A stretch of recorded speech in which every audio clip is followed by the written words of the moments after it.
திருமண வரமருளும் திருவாதிரை விரதம். ஆதி மந்தமும் இல்லாதவர் சிவபெருமான். அவருக்கான சிறப்பு வழிபாடுகளில் முக்கியமானதாக சில இருக்கின்றன.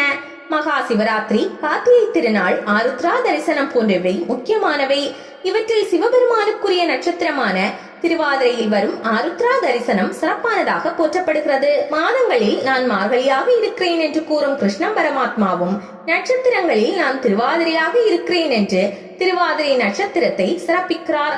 நட்சத்திர மண்டலத்தில் 6வது நட்சத்திரமாக இருப்பது திருவாதிரை. 27 நட்சத்திரங்களில் திரு என்ற சிறப்புடன் அழைக்கப்படும் 2 நட்சத்திரங்களில் முதல் நட்சத்திரம் இது. சிவனுக்கு உகந்த நட்சத்திரமாக விளங்குவதால் தான் இந்த நட்சத்திரத்திற்கு திரு என்ற அடைமொழி வழங்கப்படுகிறது. திருவாதிரையில் பிறந்த ஆண் குழந்தைகளுக்கு சிவநேசன், சிவபிரியன், சங்கரன், சிவசங்கரன், பரமசிவன், சொக்கலிங்கம், நாகலிங்கம், சிவலிங்கம், சுந்தரேசன், சர்வேஸ்வரன் என்றும், பெண் குழந்தைகளுக்கு சங்கரி, சிவசங்கரி, விசாலாட்சி, ஆதிரை, சிவகாமி, மீனாட்சி, காமாட்சி போன்ற பெயர்களையும் சூட்டுவது வழக்கம். மார்கழி மாதமும் திருவாதிரை நட்சத்திரமும் இணையும் நன்னாளில்தான் ஆருத்ரா தரிசனம் கொண்டாடப்படுகிறது. இது நடராஜரை தரிசிக்க சிறந்த தினமாகும். இந்த நாளில் அனைத்து சிவாலயங்களிலும் நடராஜ பெருமானுக்கு சிறப்பு அபிஷேகம், ஆராதனை செய்யப்படும். சிதம்பரம் நடராஜர் கோவில், திருவாரூர் தியாகராஜ பெருமாள் ஆலயங்களில் இந்த நிகழ்வு வெகு விமர்சையாக கொண்டாடப்படும். ஒருமுறை திருப்பார்க்கடலில் பள்ளி கொண்டிருந்த மகாவிஷ்ணு தன் ஞான கண்ணால் சிவபெருமான் ஆடிய ஆனந்த தாண்டவத்தை கண்டு களித்தார். அந்த பரவசத்தில் ஆகா, அற்புதமான நடனம் என்று வாய்விட்டு கூறினார். அவர் அப்படி சொன்னதற்கான காரணத்தை லட்சுமியாலும் ஆதிசேஷனாலும் புரிந்து கொள்ள முடியவில்லை. இதையடுத்து மகாவிஷ்ணுவிடமே பரவசத்திற்கான காரணத்தை கேட்டனர். அப்போது விஷ்ணு திருவாதிரை நாளான இன்று சிவபெருமான் ஆடிய ஆனந்த தாண்டவத்தை ஞானக்கண்ணால் பார்த்தேன், அதுதான் என் பரவசத்திற்கு காரணம் என்றார். சிவனின் அந்த நடனத்தை தானும் காண வேண்டும் என்று நினைத்த ஆதிசேஷன் அது பற்றி மகாவிஷ்ணுவிடம் தெரிவித்தார். விஷ்ணுவும் ஆதிசேஷா, பூலோகம் சென்று சிவனை நினைத்து தவம் ஏற்று உனக்கு அந்த ஆனந்த தாண்டவம் காணும் பாக்கியம் கிடைக்கும் என்று அருளினார். இதையடுத்து ஆதிசேஷன் பதஞ்சலி முனிவராக பூமியில் அவதரித்தார். இடுப்பு வரை மனித உடலும் இடுப்புக்கு கீழே பாம்பின் உடல் அமைப்பும் கொண்டதாக பதஞ்சலி முனிவர் காணப்பட்டார். பல காலம் பூமியில் தவமிருந்ததன் பலனாக பதஞ்சலி முனிவருக்கு சிதம்பரம் ஆலயத்தில் இறைவனின் ஆனந்த தாண்டவத்தை பார்க்கும் பாக்கியம் கிடைத்தது. அவருக்கு சிவபெருமான் தன்னுடைய ஆனந்த தாண்டவத்தை காட்டி அருளினார். அப்போது பதஞ்சலி முனிவர், இறைவா, இந்த திருக்காட்சியை பூலோக மக்களுக்கும் காட்டி அவர்கள் முக்தி அடைய வழிகாட்ட வேண்டும் என்று வேண்டினார். அதன்படியே ஆண்டுதோறும் மார்கழி மாத திருவாதிரை நட்சத்திரத்தில் ஆருத்ரா தரிசனம் நடைபெற்று வருகிறது. விரதம் இருக்கும் முறை ஒரு வருடத்தை 2 அயனங்களாக பிரித்துள்ளனர். அதில் ஆடி மாதம் முதல் மார்கழி வரையான தட்சிணாயன புண்ணிய காலத்தின் கடைசி மாதமாக இருப்பது மார்கழி. இந்த மாதம் தேவர்களின் அதிகாலை பொழுதாகும்.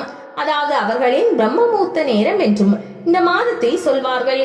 இந்த மாதத்தில் வரும் பௌர்ணமியுடன் கூடிய திருவாதிரை நட்சத்திர நாளில் திருவாதிரை நோன்பு கடைபிடிக்கப்படுகிறது.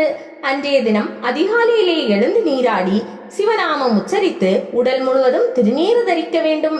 பின்னர் சிவாலயம் சென்று நடராஜரையும் சிவகாமி அம்மனையும் வணங்க வேண்டும். காலையில் ஆலயத்தில் நடைபெறும் தாண்டவ தீபாராதனையை காண வேண்டும். பின்னர் வீட்டிற்கு வந்து இறைவனுக்கு திருவாதிரை களி படைத்து அதை குழந்தைகளுக்கு வழங்க வேண்டும். பகலில் உணவு அருந்தக்கூடாது. அன்று முழுவதும் சிவபுராணம் எனப்படும் திருவாசக பாடல்கள், தேவாரம் போன்றவற்றை பக்தியுடன் பாராயணம் செய்ய வேண்டும். இரவில் எளிமையான உணவை உட்கொண்டு விரதத்தை நிறைவு செய்ய வேண்டும். திருவாதிரை விரதத்தை மார்கழி திருவாதிரையில் தான் அனைவரும் கடைபிடிப்பார். ஆனால் ஆண்டு முழுவதும் ஒவ்வொரு மாதமும் வரும் திருவாதிரை நட்சத்திர தினத்திலும் இந்த விரதத்தை மேற்கொள்ளலாம். தொடர்ச்சியாக ஒரு வருடம் திருவாதிரை நோன்பு இருப்பவர்களுக்கு வாழ்வுக்கு பின் கைலாயத்தில் வாழும் பெரும் பேறு கிடைக்கும் என்பது நம்பிக்கை. திருமணமான பெண்கள் மட்டுமின்றி கன்னி பெண்களும் இந்த விரதத்தை மேற்கொள்ளலாம்.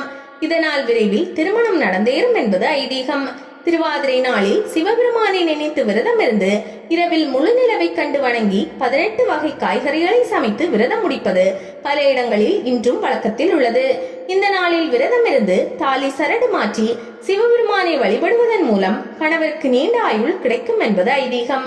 எனவே இந்த விரதத்தை மாங்கல்ய நோன்பு என்றும் சொல்வார்கள். திருமணமாகி புகுந்த வீட்டிற்கு சென்ற பெண்களை தம்பதியராக பிறந்த வீட்டிற்கு அழைத்து திருவாதிரை களி செய்து கொடுத்து தீர்க்க சுமங்கலியாக வாழ வேண்டும் என்று வாழ்த்தும் வழக்கமும் சில இடங்களில் நடைமுறையில் உள்ளது. அடியவராக வந்து களி சாப்பிட்ட ஈசன். ஆருத்ரா தரிசன நாளில் நடராஜ பெருமானுக்கு திருவாதிரை களி என்ற உணவுப் பொருள் நைவேத்தியமாக படைக்கப்படும். திருவாதிரைக்கு ஒரு வாய் களி என்பது முன்னோர் வாக்கு. முன்காலத்தில் சேந்தன் என்ற சிவபக்தர் இருந்தார். விறகு வெட்டி விற்கும் அவர் அதில் கிடைக்கும் சொற்ப வருவாயில் வாழ்க்கை நடத்தினார். அந்த ஏழ்மையிலும் தினமும் ஒரு சிவனடியாருக்கு உணவளித்த பின்னரே தான் உணவருந்தும் வழக்கத்தை பின்பற்றினார். ஒரு நாள் கடும் மழை காரணமாக விறகுகள் ஈரமாகிவிட்டன. ஈரமான விறகுகளை யார் வாங்குவார்கள்? அன்றைய தினம் விறகும் விற்கவில்லை, வருமானமும் இல்லை. இந்த நிலையில் அடியவருக்கு உணவளிப்பது எப்படி என்ற கவலையில் ஆழ்ந்தார். அந்த நேரத்தில் ஒரு சிவனடியாரும் சேந்தனின் இல்லத்திற்கு உணவு கேட்டு வந்து நின்றார். அப்போது சேந்தனின் மனைவி வீட்டில் கொஞ்சமாக இருந்த அரிசி மாவு மற்றும் சிறிது வெல்லத்தை வைத்து கலந்து களி ஒன்றை செய்து அந்த அடியவருக்கு பரிமாறினார். அதை உண்ட அடியாரும் மகிழ்ச்சியுடன் அங்கிருந்து சென்றார். மறுநாள் திருவாதிரை தினமாகும். நடராஜரை தரிசிக்க சேந்தனும் அவரது மனைவியும் சிதம்பரம் சென்றனர். அங்கு சிவபெருமானின் வாய்ப்பகுதியில் சிறிது களி ஒட்டி கொண்டிருந்தது. சேந்தனின் வீட்டிற்கு அடியாராக வந்து களி சாப்பிட்டது ஈசன் என்று அறிந்ததும் சேந்தனும் அவரது மனைவியும் ஆனந்த கண்ணீர் வடித்தனர். இதை அறிந்த ஊர் மக்களும் சேந்தனின் பக்திக்கு தலைவணங்கினார். அன்று முதல் திருவாதிரை அன்று நடராஜ பெருமானுக்கு நைவேத்தியமாக களி படைக்கும் வழக்கம் உருவானது.